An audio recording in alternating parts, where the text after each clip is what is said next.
Welcome to the Get Sellers Calling You podcast for Christian real estate agents, where we help you grow your business with great marketing tips and grow your faith with powerful, radical faith Bible teaching.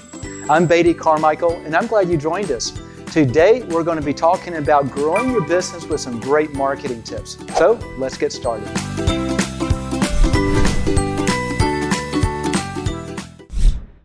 All right. Well, hello, everyone. This is Beatty Carmichael again, and I'm back with my really good friend here in I guess you call this, Stuart, our office studios. Since we're both in our office, but with a camera and a microphone, it's now a video studio. That's exactly right.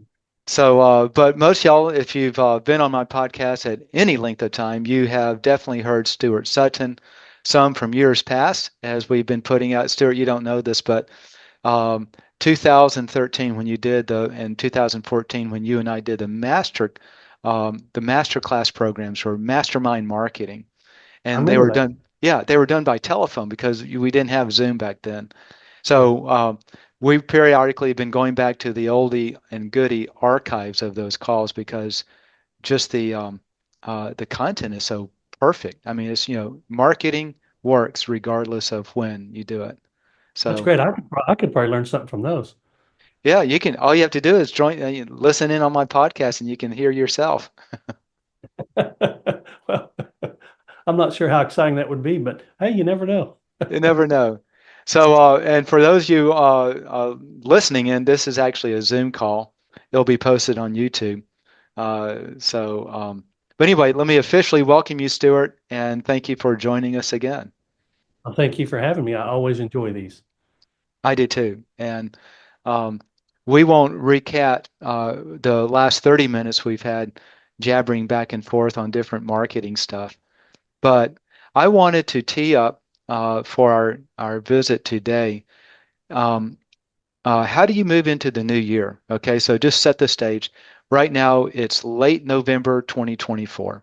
We've just had a presidential election. Overwhelmingly, people voted for Trump.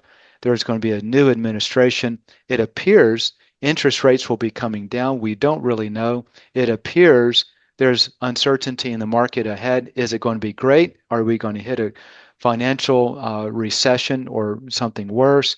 What's going to happen with Doge? Are we going to cut back too much? Or are we going to spend too much? There's a lot of uncertainty.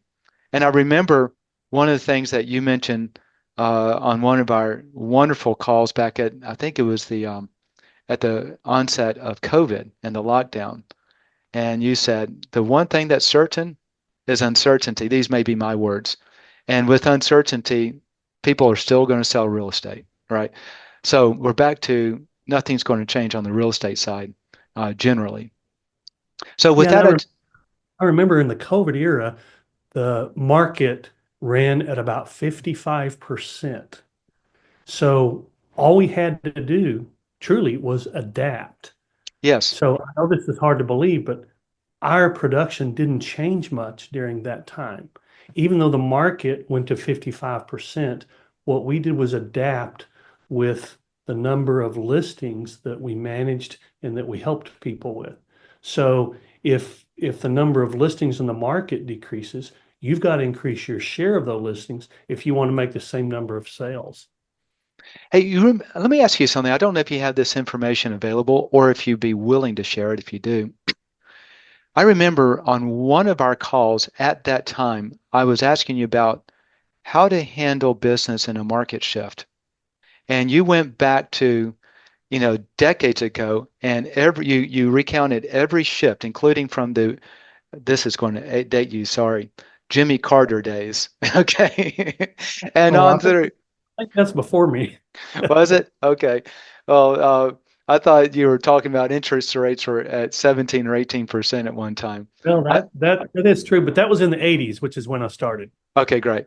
All right, so maybe that was right before you, but you go back a ways. I know that. Okay, my kids think I was around when, Roosevelt was president. So, I get that. My kids think something like that too. Um, but you went through and you shared either the number of sales you made year by year or the volume or it was something. And it was so amazing because in every market shift, your volume never dropped. Your income never really dropped. I don't know if you can either recount or share anything because I think as we lead into how do we prepare for this new year, 2025, what do you do and when do you start it? So that I'll let you kind of take it over from there.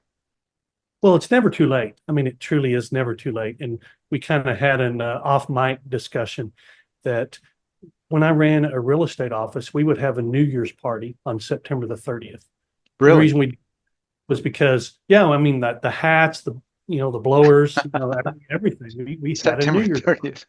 yeah, on September 30th, because the fourth quarter, everything, the efforts we make during the fourth quarter go into our bank account the next year.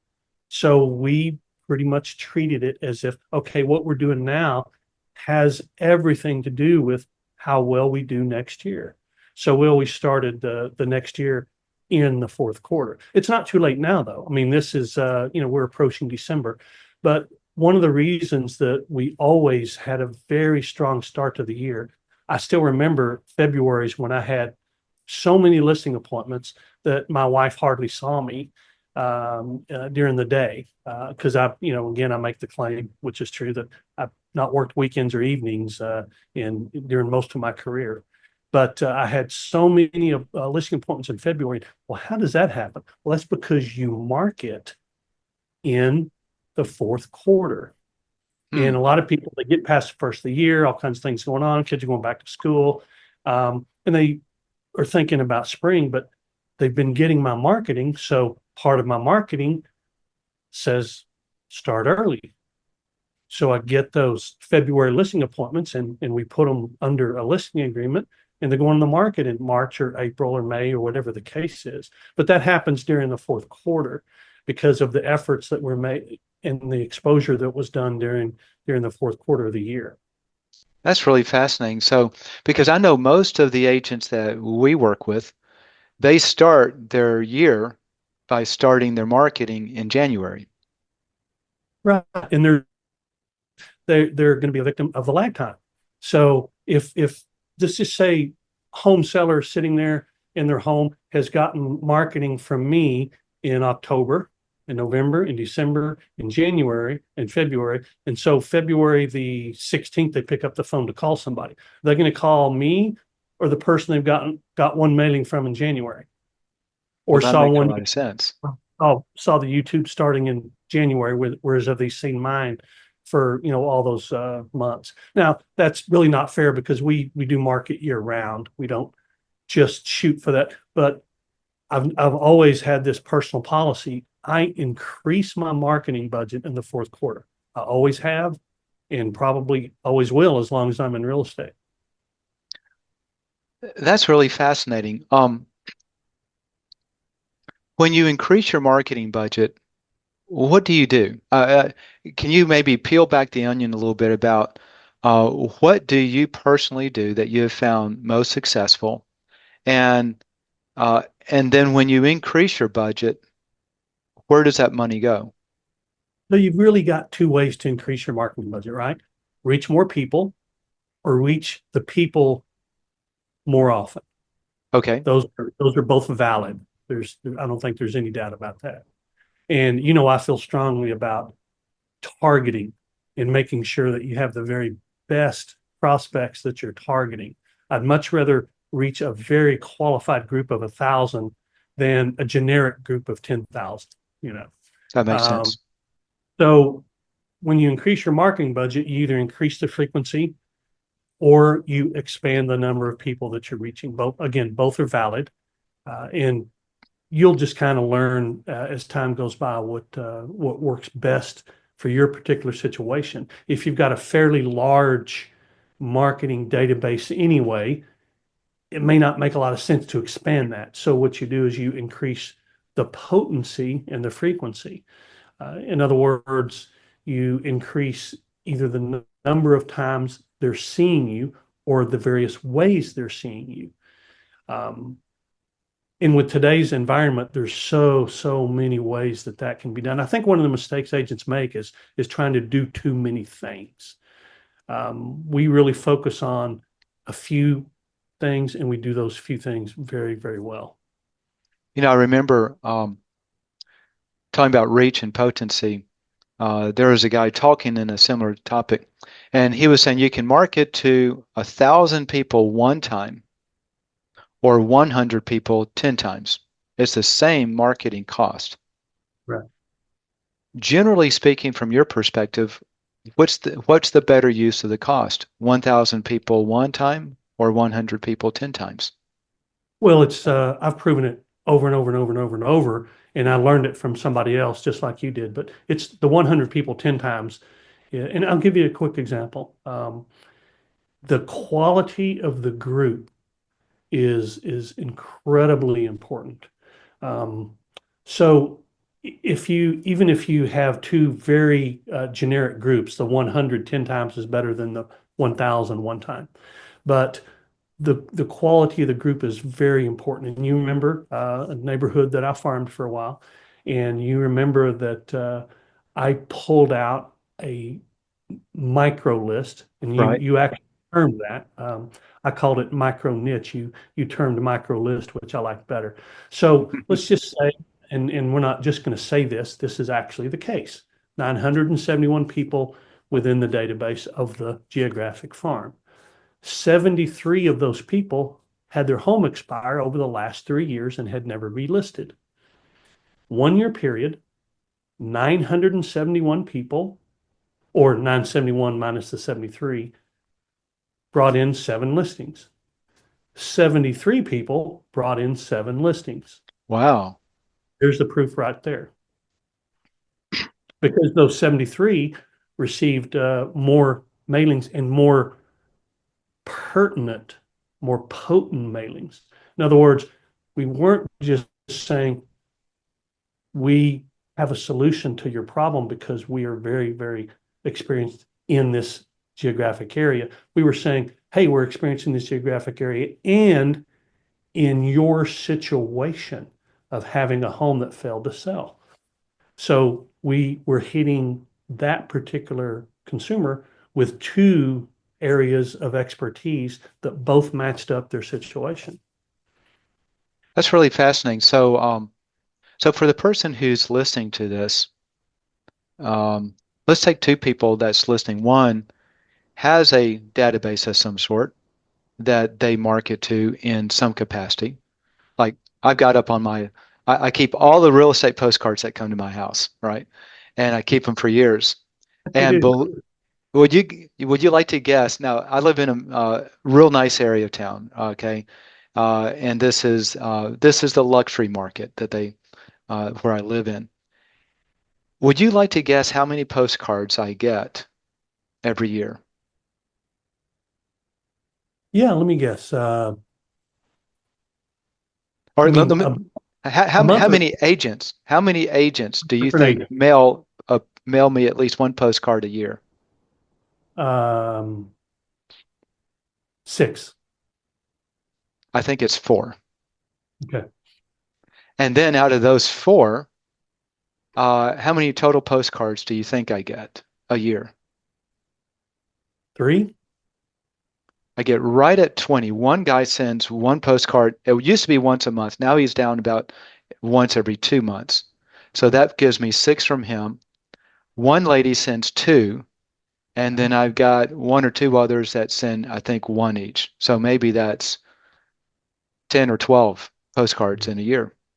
So what he's done, the guy he's done one of two things. He's either penetrated the area enough that he's gone from 12 to 6 and he's lowered his costs without lowering his results. Um, and that's valid. But the other, more likely, is that mailing expenses have increased so steadily that he's gone from 12 to 6. So I think he's gone from 12 to 6, probably because the expense isn't generating the result he wants right now. Yeah. Okay. And there's no marketing. So it's a big team. I know the guy personally. He's turned it over to I'm assuming a low-level employee that just manages marketing. And there is zero marketing on the postcard. Right. Right. Like Yeah. the backside says, Happy Thanksgiving. Probably And has a it's, golden retriever. Yeah. yeah, I mean, it's like, really? I don't know, who are you? Tell me why I should choose you. And it's the proverbial, just try to keep your name out. And he has a logo that unless you don't know the logo, you can't even tell what his name is. I mean, so Yeah, and that's the typical real estate marketing is just put your name out in front of them. Just put your name out in front of them. And it's better than doing nothing. yeah, it's better than doing nothing. But back where I was going, sorry, I got sidetracked down that rabbit trail because I'm looking up at right up there at my postcards. Um, So you got two people. One has a database that they manage in some capacity, and you have another agent that doesn't really have a database and is starting from kind of ground zero. What would be your advice? We're talking about this. You start your next year on September 30th, your New Year's party. We're starting the new year on September 30th because you're building into the first quarter because there's always that lag time. And you also mentioned that you increase your marketing budget in the fourth quarter so that it gives you a really strong first quarter. So, with all of that, what's the advice to the guy who has a database and uh, and it may not be postcards, he may be doing something else. Yeah. What's the advice to the guy who doesn't? And I don't know if you can, if that's all the information you have, those two people, one with it and one without, what would you tell them? How would you guide them with your approach to help them grow their business? So let's start with the one who has no database. Okay. Extremely important that that be created. And it doesn't have to be a huge database. It can be the 100 people. But getting that started and reaching those people is extremely important. We know without any doubt that the very easiest people to contact are people who know you. And Okay. I'm just gonna make this really generic. There's two types of people out there you can go after. People who know you and people who don't know you. Who do you think's the better group of people? Yeah. People Those who who know you. no doubt about it. So contacting and building that database of people who know you, if it hadn't been done, is absolutely crucial. That's your first step, bar none. And there's so much good training on out there about different things you can do for that. But getting those people in a database, the very, very, very minimum, getting their email and their phone number. Okay. And then creating the plan that you contact them on a continuing basis. Absolutely crucial. People you know. The next is people you don't know. Now, there's a whole lot more of them. So, any agent that has been in the business for any length of time understands that there are different areas, different types of real estate, and so many agents just try to generically know real estate. Well, real estate's a big field. So everyone's on the same playing level.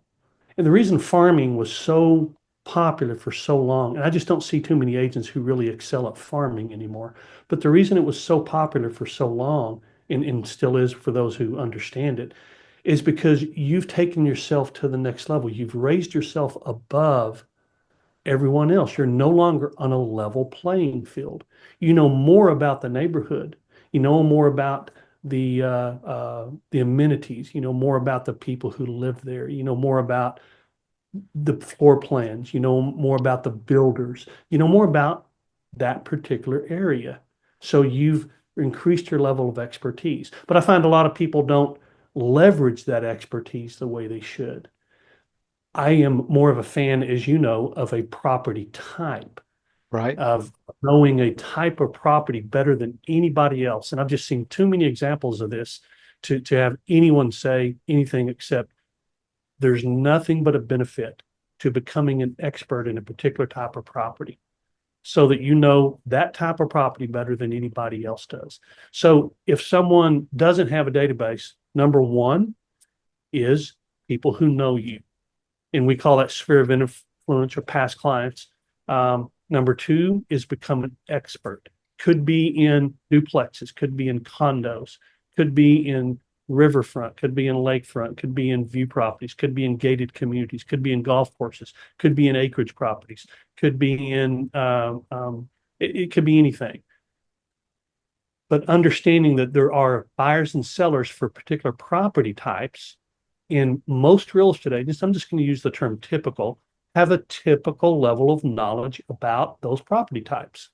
Well, if you become an expert who has a higher level of knowledge and expertise about a property type, now you've raised yourself above that level of playing field where everybody else is playing. Does that make sense? It makes a lot of sense.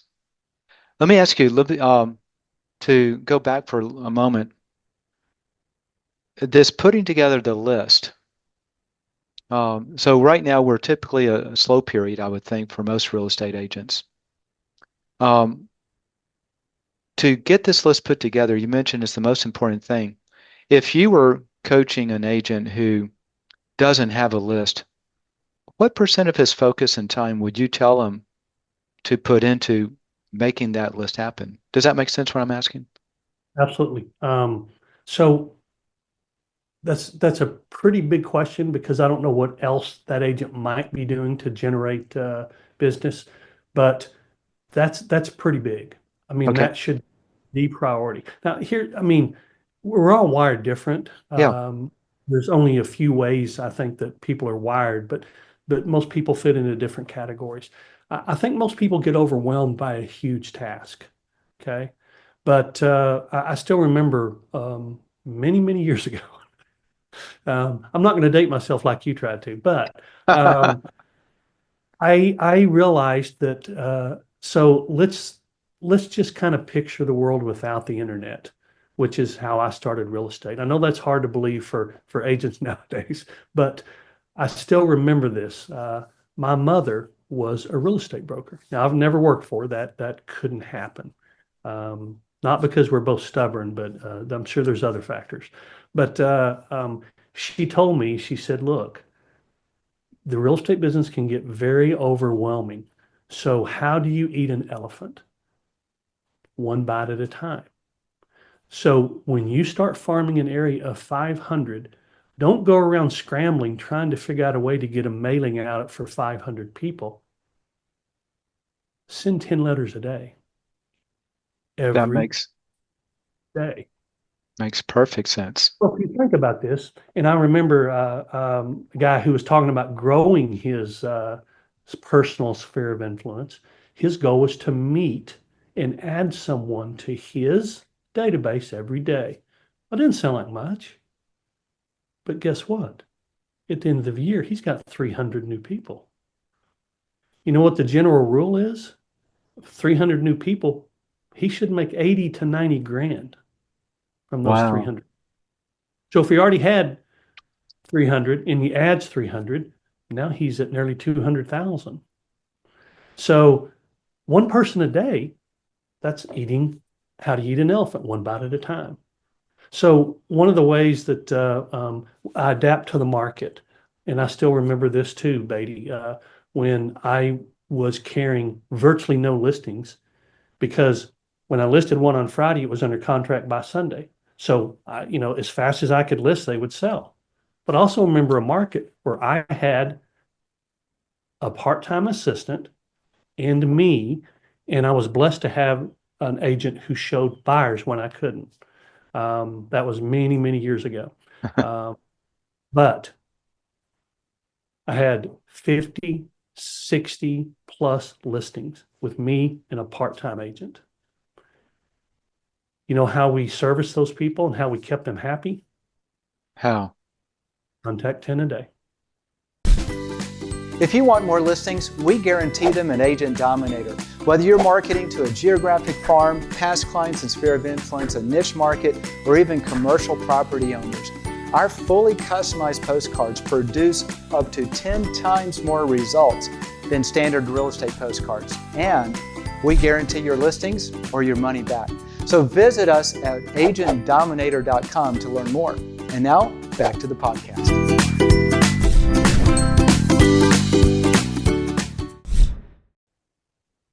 It's not that hard. I That's would not that contact hard.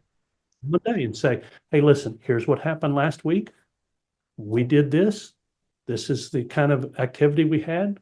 Um, and those sellers were thrilled that they continued to hear from us and get updates. And it wasn't uncommon to have a house on the market for a year and have it go under contract in 13 months at a reasonable price. That's the kind of market we were in.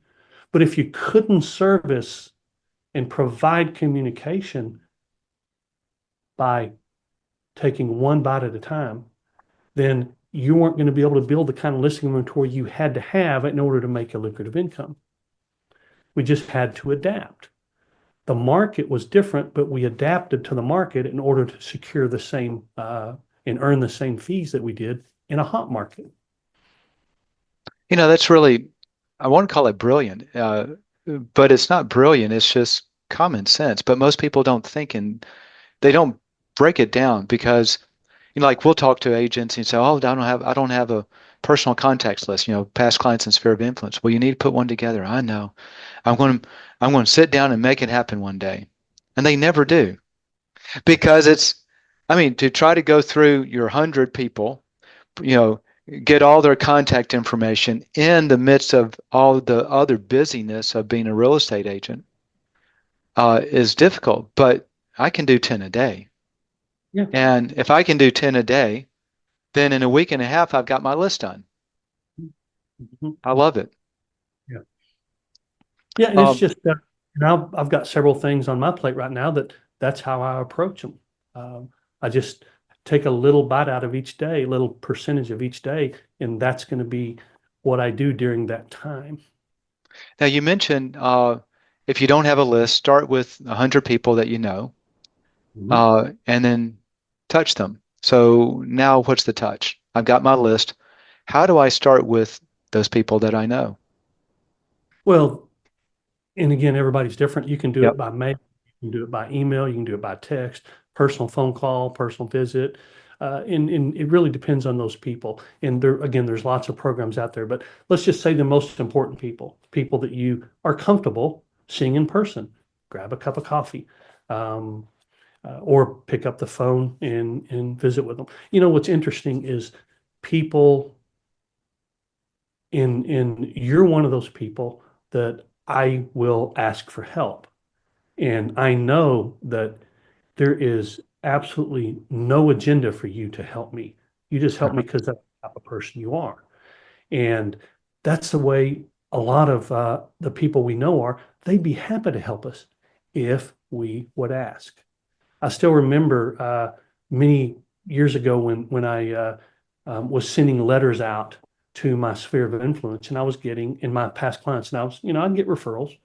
But then I learned about marketing, so I actually brought a group of them together and took them to breakfast and gave them a survey and said, okay, what could I do to serve you better? And I got some great suggestions. And when I implemented their suggestions, my my referrals from the same group of people, I didn't change the number or how often or when I implemented their suggestions, my referrals not quite doubled, but 94% increase is nearly double. So no extra expense, no extra effort, nearly double the income from that group of people. So those type of people want to help you. They want to support you in what you're doing if you're providing value and service to them. Now, if you just ask for their help and never do anything in return, that's a different story. Wow. It's interesting. You just did what is called in marketing a focus group, right? Yeah, How can I improve? And you right. just get the feedback from the people that you're approaching. And that's There's people that are very helpful. Like, I mean, one of the reasons I love advice from you, Beatty, is because it's sincere and true. And so in that group, I didn't get a bunch of fluff. It seems like it takes one person to be brutally honest, and then everybody else.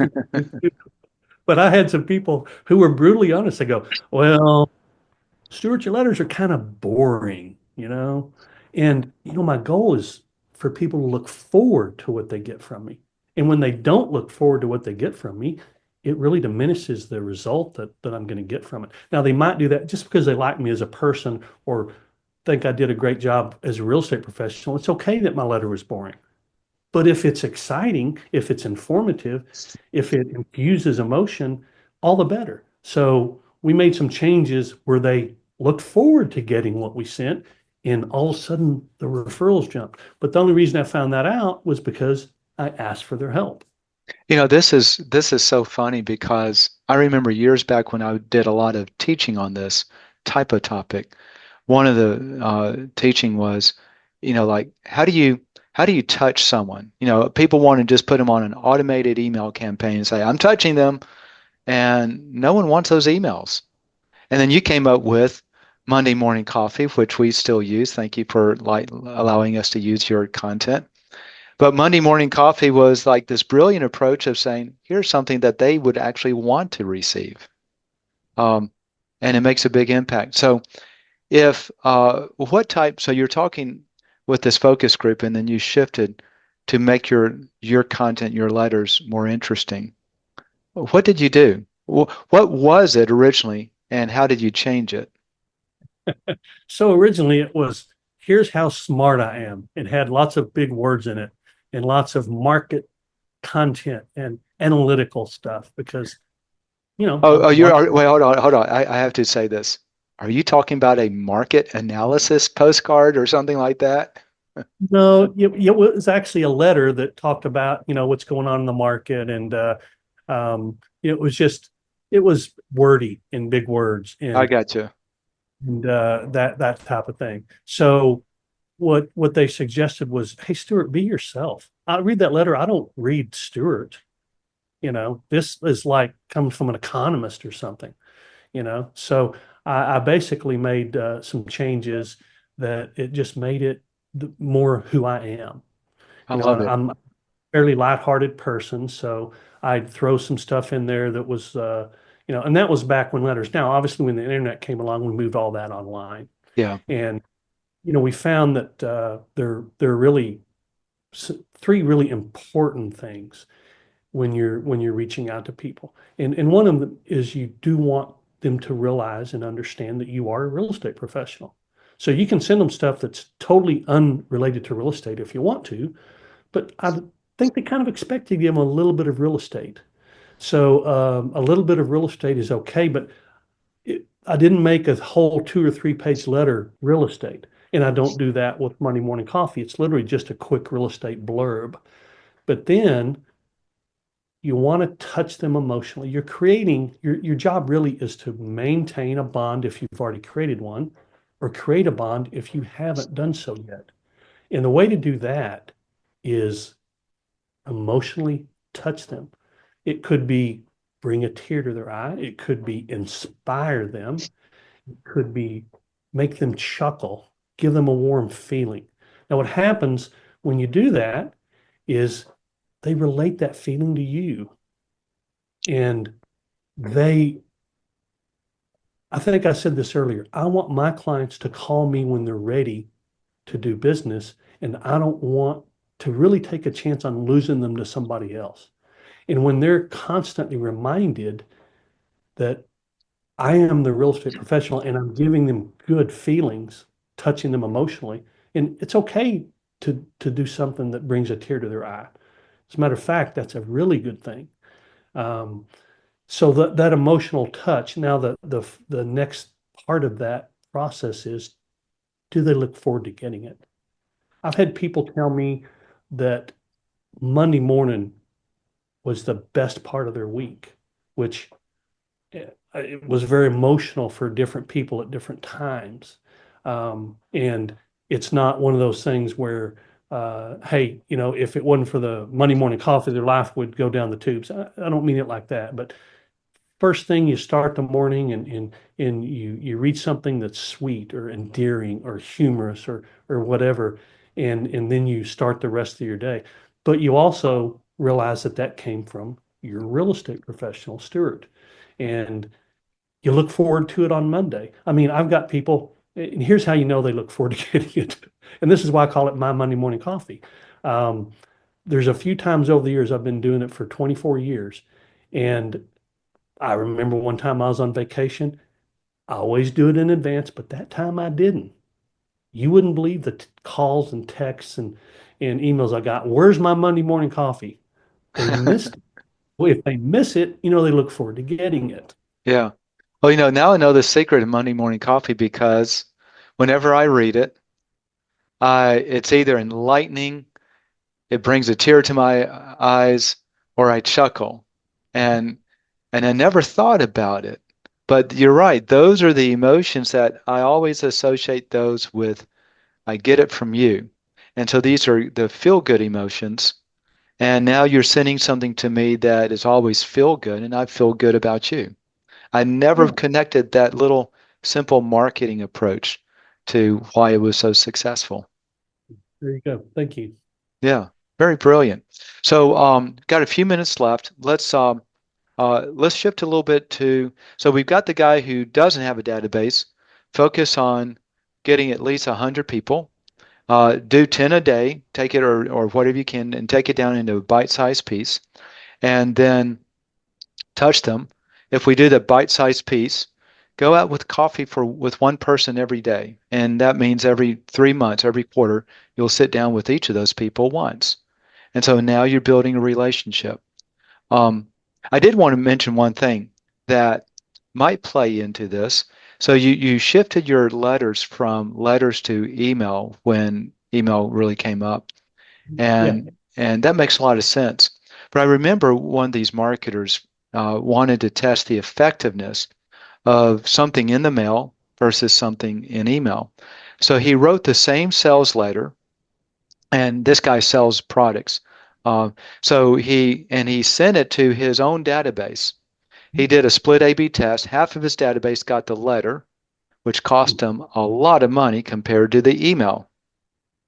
But the result of that split test, is he made 22 times more money, if I have them, at least 20 times more money on the letter that went out for soliciting a paid response. Okay.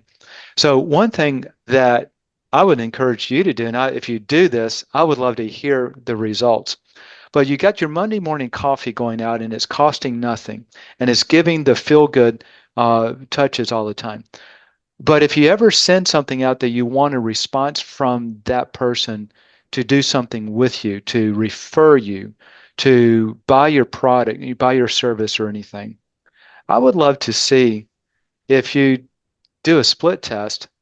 Half the database gets it by email, half gets it in the mail as a letter, and see what response is. Because I think what happens a lot of times is we get concerned about the cost of mailing, but yet, is it a cost of mailing or is it an exponential investment that returns exponentially because it's mailed as opposed to Yeah. emailed? No, I agree with you wholeheartedly. I think the mail will probably win every time. I also think that people don't realize how many of the expected recipients don't get their email Yeah, or don't read it when they get it. So if you've ever used a program that tells you who receives it and then who opens it, your jaw might drop a little bit. yeah, So I think the mail is still a very positive support. Now we don't send out mail nearly as often as we used to, but we don't totally ignore the mail even for past clients and customers. I think it's important that be a part of the process. yeah. I know even with us, I'm sure you're like this. Every day we get maybe 5 pieces of mail. Mhm. It used to be, you would get 15 or 20 and sort it over the garbage can. But Mhm. now, because the mail is so little, everything that comes through is at a much higher noticeable level. It is, and you know what? You can't tell me. I've heard actual speakers and other so mail just doesn't work anymore. Well, I mean, you and I know that's just not the case. Uh, I mean, mail is the biggest part of our marketing budget and the most successful part of our budget. As a matter of fact, we see the online stuff really as kind of a support for the mail. Really? And last year, I got a postcard from a little company you might have heard of called Google. And I got one last month from another little company you might have heard of called Shopify. Um, I think that that's proof in the pudding that postcards have an effect and a Yeah. positive effect. So let's talk about your marketing as we shift to the folks with the database, and we got maybe 10 minutes left. Um, Tell me your marketing. What pieces are in your marketing toolkit? So it depends on which database you're talking about. Let's just take a typical niche database or farm database, Okay. and it certainly apply to past clients and customers too. As a matter of fact, it should. But within each of those, there are levels, and you heard me refer to those as micro lists, which you tagged a few years ago. Yep. And those are extremely important. So if you have a database, I don't recommend that you necessarily need to go find another database. So let's just say you have a farm and you made $75,000 from your farm last year. Well, I don't think you ought to go get another farm and start another farm so you can make another 75. I think you can double your income within your current farm. And you do that by basically digging deeper and finding out who the more lucrative prospects are within that particular database. Oh, that's So brilliant. how many types of prospects are there within that database? Well, there are people who have had their home in the market and never relisted. It came off the market, they've never relisted it. You've also got, depending on the market you're in, um, demographics. Anybody over 65 in a normal neighborhood, especially with two-story homes, is more likely to move than somebody that's in their 40s in a two-story home. I never Uh, thought about, yeah, in a two-story home, that's the key. and One-story home, they're not as likely to move a as a two-story. Oh, that's brilliant. little longer. And also the most sellable homes. So, for example, in any given neighborhood, there's a price range that is more sellable, a size that's more sellable, an amenity that's more sellable. I mean, I know neighborhoods that you put a one-story home with a three-car garage in the market, and it's money in the bank. But you put a two-story home with a master upstairs, and you've got a long haul to get it sold. So it's not hard to find all the one-story homes with three-car garages in a neighborhood. I'm not saying go do that. I'm just Right. saying what type of home in your area is more likely to sell. So you increase and make your marketing to those people more pertinent. So give an example, the farm area, everyone gets that marketing piece once a month, once every 6 weeks, whatever it is. And then the micro list gets an extra mailing every quarter. Not very expensive. You're sending out one to the entire database, and then you're sending one out to the micro list. It's very affordable because it's a fraction of the entire database. But now what you're doing is increasing your exposure to that more qualified group. That's brilliant. In fact, based on our conversation a while back when we talked about microlists, by the way, for any of our podcast listeners, if you just search microlist into our podcast, you'll find some of those recordings. But we actually updated our marketing services that we did for people, where we take their list and we identified that subsegment that becomes that micro list. So automatically they get more postcard mailings than the rest of the list. And then we have it set, so we have the QR code, Stuart, where someone can scan a QR code and it flags them in our system. It also notifies the agent that they scanned that code saying, I'm interested in something about selling a house. But as soon as they flag the QR code, it automatically shifts them to that micro list because now we're saying they're most likely interested. So let's do a little bit more, increase their marketing if they're not already in the micro list. Very good. So Very we good. picked that up from you. That's well, using the QR code to flag them and let the agent know I mean, I don't know where else you can do that. That's fantastic. Yeah. So that's what you're doing. Anything that you would do in addition or slightly different to your personal contacts? Well, yeah, it's going to be pertinent to those people. Okay. So expertise toward that group, information about well, let's just take I'll use a farm area again because that's just it can be done with any area of expertise, whether it's a, a career type, whether it's a geographic type, whether it's a property type, whatever the case is. Um, there are certain aspects of that that you can know more about than anybody else does. Let's just take, for example, that farm I was talking about. So you can market to that particular area with information that nobody else is going to know. For example, what is the number one selling home in the area? What is the most challenging type of home to sell in the area? And how do you overcome it? I mean, there's problems that every area has, and you can easily come up with solutions. There's an area here that I've sold a lot of homes in where I see agents that aren't familiar with the area will go in and do comps, and then they'll overprice it by 100 grand because there are some custom homes in the area and some corporate homes in the area. And they use some of the custom homes as comps for a corporate home. And it's not apples to apples. Makes sense. So there are problems that you can solve. And you and I have talked about this, but Yeah, pricing, preparation, presentation, and promotion, you can take those four and identify among any of those categories a challenge that you have the expertise to overcome that a typical agent wouldn't. I love it. And I would like to encourage too for those listening, put some of that expertise on video. Send it out to your personal contacts, um, Absolutely. because then they get to see you again. They get to hear you again, and they get to hear your expertise. And the more they do that, the more you win them over to you. I want to leave with this one last thing, Stuart, because as we're talking about on the video on that. So there was a study at UCLA, Berkeley, a few decades back, but I'm sure the data will still be accurate. And they wanted to understand the impact of communication. So through the number of different things they did to study it, they found that 100% communication would be live. So this would be like video where they can see you, hear your voice and your tonality, your pace, your tempo, um, and the words that, everything's there. That's 100% communication.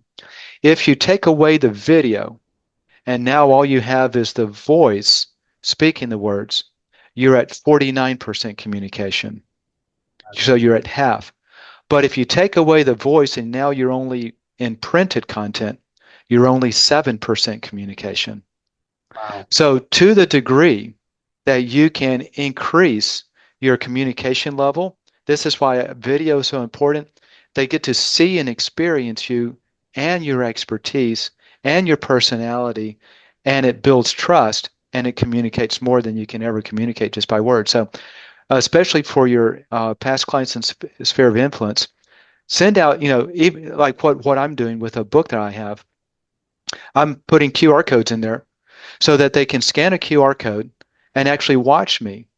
And now I can build community with them, but communicate more and help move them along. And so past clients and sphere of influence, send out an email with a link, send out a text with a link, send out a postcard with a QR code, and all those just simply go back to your video. Somehow Absolutely. get your people involved. Yeah. Yeah. And I couldn't agree more. I, and if I haven't said this, I've been remiss, but every piece of marketing that we send out, if it's a physical mailing piece, it leads them to a video Yeah. without fail. I don't think I've sent out a marketing piece that didn't send to a video. Well, probably since I got my first camera that I could take videos online with, which was probably what, 09, 10. I remember a couple of years ago when you and I were talking about the videos, and it hit me finally what you were doing, always sending back to a video and a website. That's when we started to develop what we call our VIP, video infused postcards. And so every postcard has a QR code, but the QR code, if the agent does it, will always go to video in addition to other content so that people can see them and experience them. So I thank you for that. You're the genesis of the VIP postcards we sell. Well, I'm honored. I just want to caution people, don't think you have to make a perfect video. You When I go don't? back and look at some of those videos, so but guess what? Cheesy's okay if they're getting good information. Yeah. Yeah, that's the key. And even with ours, so we've systematized it. You can either do a full video all on your own, or we'll give you the script, teach you how to record it in bit by bit, and then we have a video editor that just kind of post edit it, take out all the problem mistakes, and makes it look really, really good and professional. So you can simplify it. Wow, that's fantastic. Yeah. I Well, we haven't got done that with no, because you never needed that level of our service. But a lot of agents have never done a Oh, video, so they don't understand how to do it. that's incredible. Yeah, I'll have to show you one day because it's really cool because you look at it and you go, wow, this looks really good. And it was just reading the script and then we do all the stuff on the sides with the words coming down and post edit it, put some little music in the background, and it looks really professional, but it's really simple. And it's effective in getting the message out where they see it on screen and they hear it in your voice and they see it in your expression and hits all the hot buttons. No doubt. I mean, those are fascinating stats. 7, 49, and 100. That's pretty incredible. Yeah. Well, we got to wrap up. Thank you, Stuart, so much for your time and always a Great to pleasure to visit with spend you. time with you. So, Be blessed. Thank you. yeah, and for my listeners, thank y'all for being on the podcast or on the YouTube. Check us out if you want some of the services we offer at agentdominator.com. Essentially, niche markets, primarily in the waterfront, and general markets and geographic farming. And we have some guarantees with our services. So check us out, and y'all have a very blessed day. Bye-bye.